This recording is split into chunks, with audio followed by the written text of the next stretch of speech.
Audio Jungle.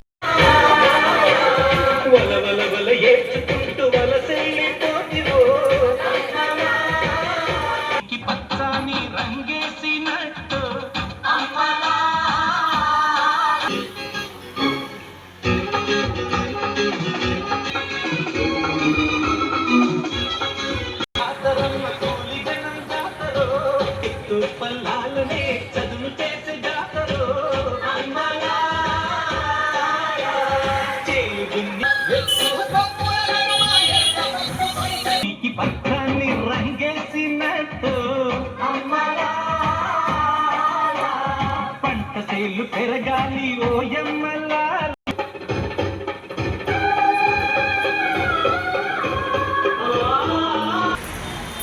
ప్రణాళిక గజం ఇవ్వాలి.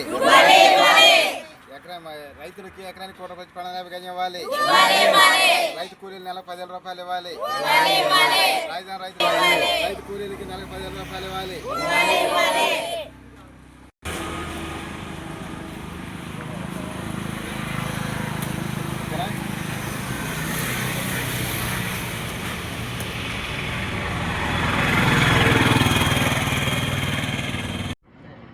ఆంధ్రప్రదేశ్ ప్రజలకి, రాజధాని రైతులకి, రైతు కూలీలకి, మీడియా మిత్రులకి, కూటమి ప్రభుత్వానికి, అలాగే వినాయకుడు పండగ సంవత్సర శుభాకాంక్షలు. అలాగే ఈరోజు ఈ నిరసన దీక్ష 60వ రోజుకు వచ్చింది. ప్రభుత్వం అయితే మొండి వైఖరితోనే ఉన్నారు. వాళ్ళు నేను కాకపోతే ఇంకోళ్ళు వచ్చినా, వాళ్ళు వచ్చినా, లేదు వాళ్ళు కాదు మేము వచ్చినా మా ఏం పనులు ఏమన్నా ఆగుతాయా, మేము జనాల్ని ఇబ్బంది పెడతానికి మాత్రమే ఉన్నామన్నట్టుగా వ్యవహరిస్తూ ఉన్నారు. అయితే 2014లో రాజధాని వచ్చినప్పటి నుంచి కూడా యూనివర్సిటీ కాడ రాజధాని అని, నూజివీడు అని, అట్లాగే మళ్ళీ పొలాలు కొనుక్కొని తుళ్ళూరు రాజధాని ప్రకటించుకొని వాళ్ళు వేల కోట్లు, లక్షల కోట్లు గడించుకోవటం తప్ప రైతులకి, రైతు కూలీలకి, ప్రజలకి ఒరుగుతున్నది మాత్రం ఏమీ లేదు. ఉన్నవాళ్ళు ఉన్నట్టు ఎదుగుతూ ఉన్నారు. పేదోళ్ళు కానీ ఎన్నాళ్ళుండా అణిచివేస్తూనే ఉన్నారు ప్రభుత్వాలు ప్రజల్ని. ఆ విధంగా ప్రజలకి ఏంటంటే మరో ప్రత్యామ్నాయం లేదు. ఆయన కాదు నాకు కాదు వీళ్ళకి వేస్తారు. ఈ ప్రజల ఓట్లు మా పూర్వీకుల ఆస్తి అన్నట్టు వ్యవహరిస్తూ ఉన్నారు. ఏదో ఒకరోజు మార్పు వచ్చింది. ఈ జేకేఆర్ఎస్ పార్టీకి ఓటు వేసిన రోజు ప్రజలు ప్రతి డోక్రా గ్రూపుకి కూడా ₹1 కోటి అంటే 100 గ్రూపులకి 100 కోట్లు లోనుగా ఇచ్చి ఒక కంపెనీలు, ఇండస్ట్రీలు ఏర్పాటు చేస్తే ఆ 100 గ్రూపులకి 100 పదులు 1000 మంది ఉద్యోగాలు వస్తాయి. వాళ్ళకి నెలకు 10,000 15,000 శాలరీలు, జాబులు. అలాగే మళ్ళా సంవత్సరం తర్వాత వచ్చే లాభం కూడా బోనస్ల రూపంలో వాళ్ళే తీసుకోవచ్చు. ఆ విధంగా చేసినట్టయితే ప్రజలందరూ కూడా డెవలప్ అవ్వడానికి అవకాశం ఉంటుంది. అవి వదిలేసి ఏదో ఫీ4 అంటాడు. ఎవరు దత్తా తీసుకుంటారు? ఏ కుటుంబం దత్తా తీసుకున్న ఇళ్ళల్లో వాళ్ళు ఊరుకుంటారా? ఏందో చేస్తూ ఉన్నారు. ఏదో వయసు ఎక్కువైపోయినట్టు కనపడుతుంది కానీ పరిపాలన విధానం కనపడుతుందా? వ్యక్తిగత విధానాలు కనపడుతున్నాయి. ఏదో నేను, మా పిల్లగాడు, మా మనవలు మేము డెవలప్ అవ్వాలి తప్పితే ఈ ప్రజలు డెవలప్ అవ్వడానికి ఎందుకు? వీళ్ళకి అర్హత లేదన్నట్టు వ్యవహరిస్తూ ఉన్నారు. సీఎం పదవి లాక్కుంటేనే వాళ్ళ కుటుంబం కాదు, ఈ రాష్ట్ర ప్రజలు ఏం మాట్లాడలేదు. ఈడ ఒక 33,000 ఎకరాలు పొలం ఫస్ట్ పూలింగ్ పేరుతోటి లాక్కుంటే ఏం మాట్లాడలేదు. ఇవాళ మళ్ళీ ఒక 1,00,000 ఎకరాలు తీసుకున్నా కూడా వీళ్ళు ఏం చేయలేరు, వీళ్ళు ఏం చేయరు, ఎవరు అడగరు, ఏ పార్టీ రాలేదు, మేము రానియం అన్నట్టు వ్యవహరిస్తూ ఉన్నారు.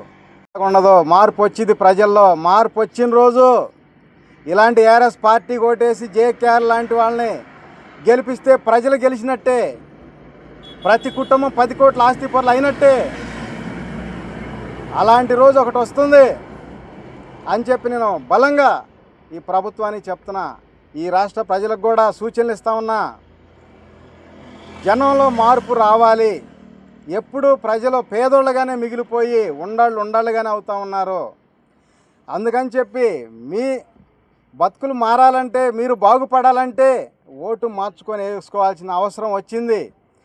నేను 4 సంవత్సరాలు ఈ దీక్ష చేయటానికైనా సిద్ధం, వాళ్ళకి 4 సీట్లు పరిమితం చేయడానికైనా సిద్ధం.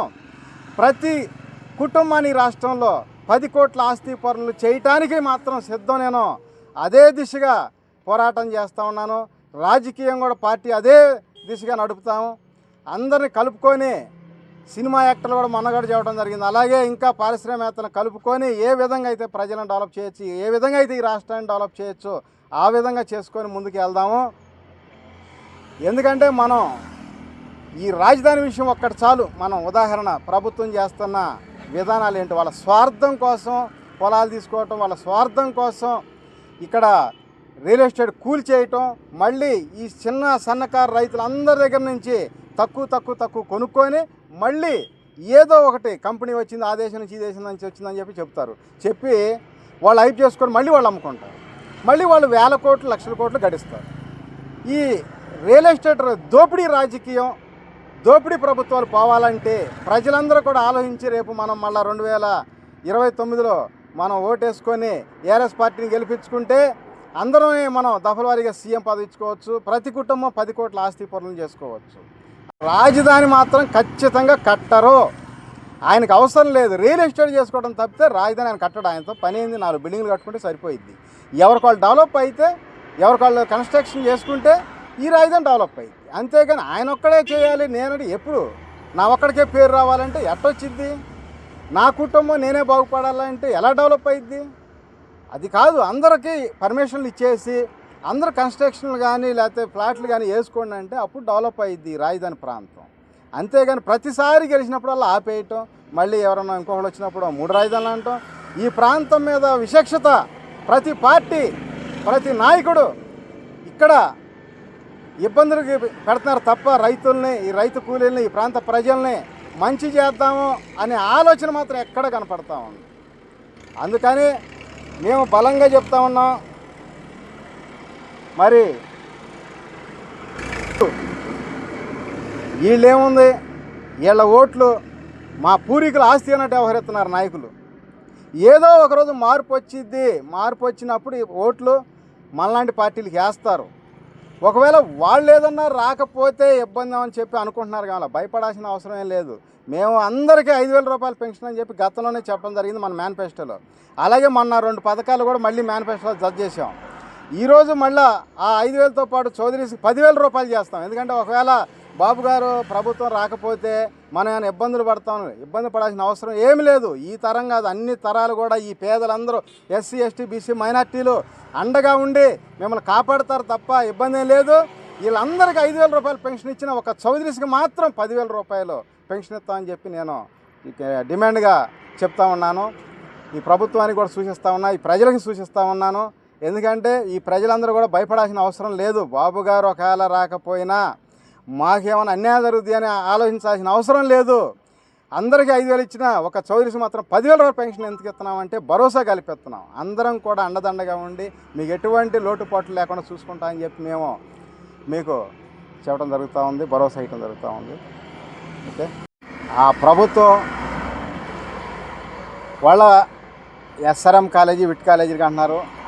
అయితే కొన్ని బినామీ కంపెనీలు కూడా ఉన్నాయి. వాళ్ళు ఎంతకైనా ఇస్తారు. వాళ్ళు 2 కోట్లకైనా ఇస్తారు, 50 లక్షలకి ఇస్తామంటారు. వాళ్ళకి పార్ట్నర్స్ అంటారు వాళ్ళల్లో. అయితే ఈ అన్నిటికన్నా కూడా వాళ్ళకి 2 కోట్లకి ఇచ్చినప్పుడు ఈ ప్రాంతం కూడా ఎకరానికి 2 కోట్లు ఇచ్చి 1250 గజాలు ఇవ్వండి, పూలింగ్ ప్యాకేజీ ప్లస్ 2 కోట్లు. అంతే కదా. ఇప్పుడు మీరు 2 కోట్లకి అమ్ముకున్నారు ప్యాకేజీ అంటే మిగులు భూమిగా 2 కోట్లకి అమ్ముకుంటుంది. 7 కోట్లు ఇప్పుడు 2 కోట్లకి అమ్ముకుంటారో 20 కోట్లకి అమ్ముకుంటారో. ఈ ప్రాంతంలో అయితే విదేశాల వాళ్ళకి 20 కోట్లకి ఇచ్చారని చెప్పి మాకు తెలిసింది. మరి ఆ 2 కంపెనీలు అంటే మరి వాళ్ళ బినామీ కంపెనీలో కాలేజీలో ఏమో ఆ 2 కాలేజీలు 2 కోట్లకి ఇచ్చారు. అది తెలియదు. అయితే మేము కూడా అదే అడుగుతా ఉన్నాం. ఈ ₹1 కోటి కాకుండా 2 కోట్ల కాడికి ఇవ్వండి, 1250 గజాలు ఇవ్వండి అని చెప్పి మేము ప్రభుత్వాన్ని డిమాండ్ చేస్తాం.